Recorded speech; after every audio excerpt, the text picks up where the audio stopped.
right, we're doing a series of podcasts about various financial topics. My name's Dan Danford. Today's topic is life insurance. We got a question from a viewer. Now that I'm single again, do I need more life insurance? Some of my friends say yes, but others say no. That's a terrific question. And one of the first things I'd say to you is that life insurance is very personal. Okay, everybody's situation is a little bit different, and there is a very real danger in listening to friends about something like this because everybody's situation is different and their situation is different. So when they talk to you about what they've done or what makes sense for them, it often doesn't make sense for you. So having said that, I guess there are some key things that we need to think about. The first is that life insurance is always for survivors. So the first big question for you or anybody else is, who stands to lose if something happens to me? If I die tomorrow, who are the people who are dependent on me for my income? Now, if your situation is such that there aren't very many people dependent on you, then truthfully, you probably don't need a lot of life insurance.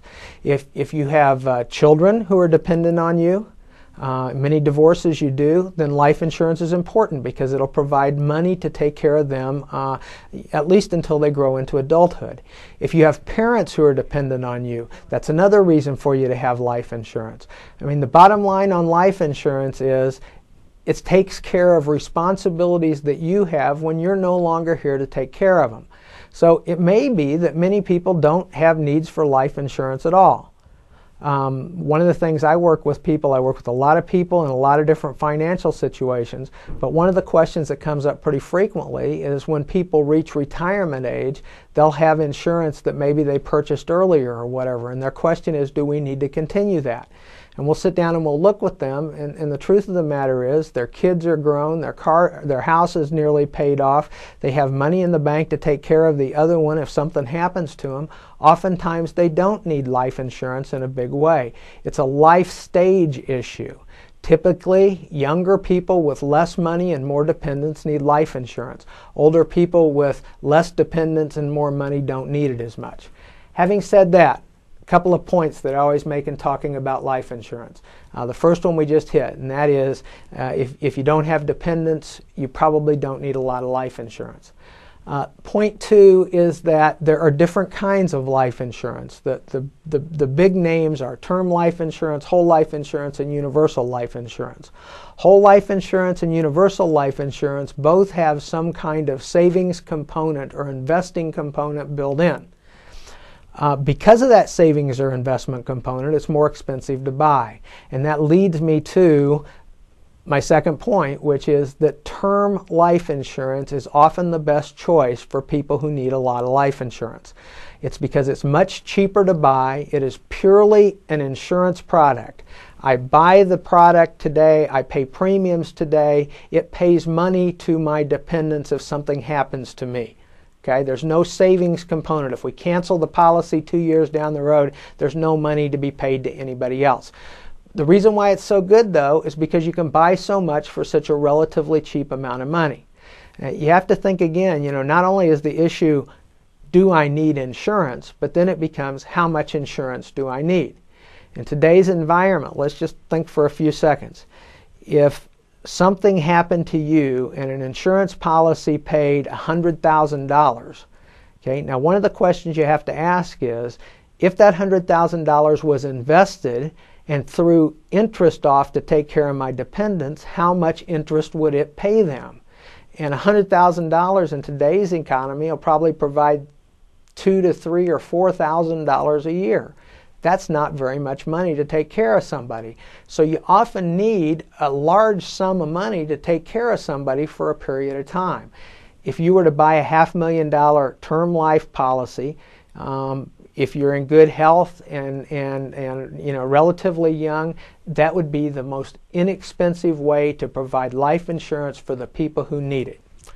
Okay, my third point is that insurance costs go up as you get older. Okay, so you might be able to buy an insurance policy today with a premium of $50 or $100 a month. 5 years from now, that same premium for the same coverage might be quite a bit higher. So there are ways to buy insurance so that you have level premiums and all kinds of things like that. the focus that I would tell you is to focus on what your dependents need now and buy the coverage to take care of them. Don't worry so much about the savings or investment component of the policy.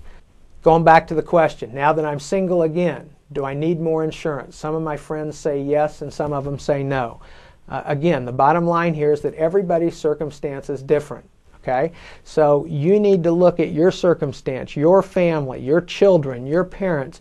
Do you need insurance? Okay? That's the first step. The second step is, how much insurance do you need?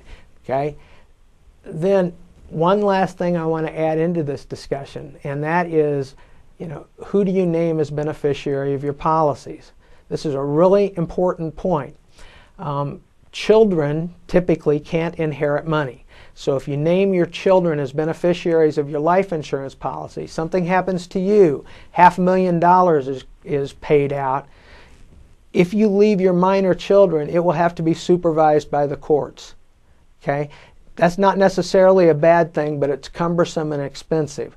So you may want to explore with your attorney other ways to do this. The worst thing you can do with insurance is name the wrong beneficiary. I'm just going to share one horror story with you. Several years ago in my community, there was a fellow who was killed on a motorcycle accident.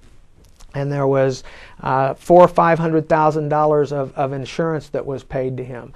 Unfortunately, he had never changed the beneficiary from his former wife to his current wife. Under that circumstance, insurance is decided by contract. I mean, they pay to whoever it says.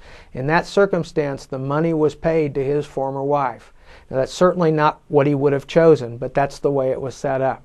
So the last little caution I'll give you on this is, with any life insurance product, periodically review the beneficiaries. You can change them just by signing another piece of paper, but it may be one of the most important decisions you ever made in your life if after you're gone, people are going to have to wrestle over that money. That's what we've got on life insurance. Make good choices, tailor it to your specific circumstances, and take care of the people who depend on you.